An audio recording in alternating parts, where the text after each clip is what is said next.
springtime here in East Kansas, getting some spring works done, pull the wheel corral around, gather your cows. It's going to be good for them when we come back in the fall.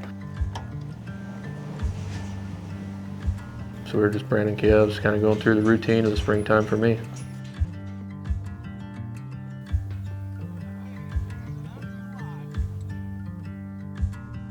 I take a lot of pride in being a cowboy. I really respect, the old cowboys from when we first started having cowboys and vaqueros in the United States, and being able to keep that going. There's one thing about the cow industry is there's things changing every day, but to me, the people that started it and the way they did it, there's a reason they did it that way.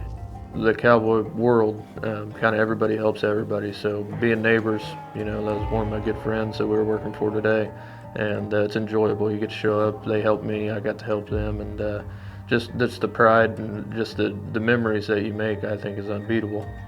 The multi-purpose of the DewEze beds are what I really enjoy about them. In the wintertime, they're super awesome. I feed a heck of a lot of hay with them.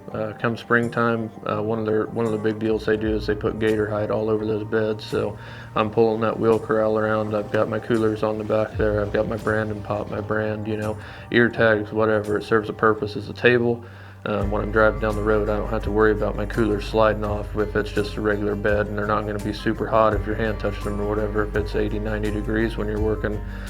Pulling my wheel corral around, it's got rubber wheels. Pulling out pastures, you don't know if you're going to run over a thorn bush or anything like that. If I've got to pull a wheel off that thing, I'm not carrying jacks and everything else. I'm literally just folding my arms down, pick the wheel up, buzz it off. I can run in town and be back in business in 20 minutes. Where if not, you're packing way too many things that you don't need to. As long as there's cows in the world, there's always going to be a need for good cowboys. As long as there's a need for good cowboys, you're always going to have a good horse, a good dog, and a good way to feed cattle. At that point in time, everything else is window dressing.